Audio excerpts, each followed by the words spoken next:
Hey everyone, welcome back to the channel. So yeah, that Switch 2 Direct was pretty insane, huh?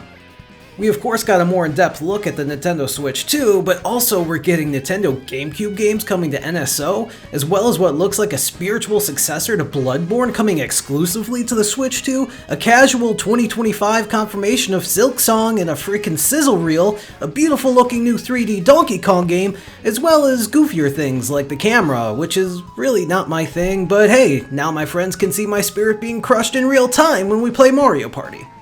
But for me, the biggest takeaway from this Direct is how mind-blowing Mario Kart World looks now that we've gotten a more in-depth look at it, and I just wanted to give my quick thoughts on it. Now of course, the first thing that caught my attention is we can play as Cow. That is something I never knew I wanted until right now. But in all seriousness, that trailer was so packed, I'm still noticing interesting things I missed the previous 5 times watching it. Overall though, the theme of this game being essentially an open world kind of Mario Kart seems like such a cool idea. In hindsight, it kind of makes sense that this is the direction they go with Mario Kart, but to kind of get to see a little bit of how they plan on implementing that concept is pretty awesome, and only raises the hype level for this game, which, let's be real, was already pretty high to begin with. Like within the tracks, it seems like you'll have a freedom to drive pretty much anywhere you want, which I imagine is going to bring a lot of strategy to the table when it comes to routes you can take, and then it seems like in a Grand Prix the tracks are going to go right into the next one, creating this very interconnected feeling. And speaking of the tracks, just the quick glimpses we've gotten of some of them, they just look amazing. We've got one that looks inspired by the original Donkey Kong game, as well as one that looks straight out of the Lost Kingdom from Super Mario Odyssey, as well as tracks that are inspired by various regions across the world. So it sounds like some of these tracks are going to be similar to what we got from Mario Kart Tour, but turned up to 11.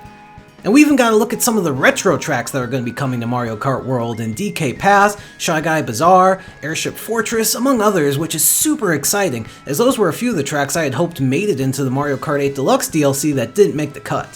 While I don't think they showed any clips of Toad Factory from Mario Kart Wii, I did notice that they used the music from that track at one point in the trailer, so that'd be awesome if that happened to be one of the retro tracks that makes it into the game too.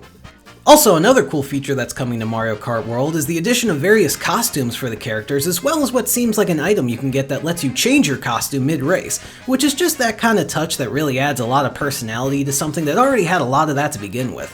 And I already brought up that you can play as Cow, but the amount of characters it seems like you can play as is pretty crazy. It looks like you can play as a Cataquack from Super Mario Sunshine, as well as the Piantas. I'm pretty sure I saw one of the bee enemies from Super Mario 3D Lands driving a car, so I have to imagine every character you can think of from a Mario game is fair game to potentially be a playable character in Mario Kart World. It also seems like your vehicle will change based on the terrain of the track, from a car to a plane to a jet ski to a snowmobile, which again is just one of those details that's already giving this game such a unique identity compared to other Mario Kart games, and I'm sure we've just barely begun scratching the surface of what this game is going to be.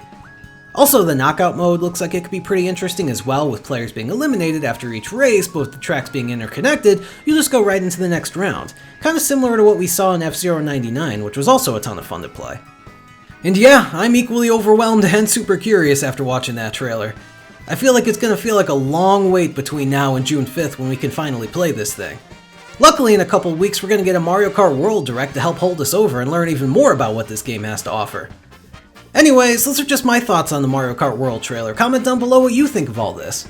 Also be sure to leave a like, because 1 like equals 1 cow doing a super sick rail grind, and be sure to subscribe for more videos in the future. Thanks so much for watching, and I'll see you in the next one.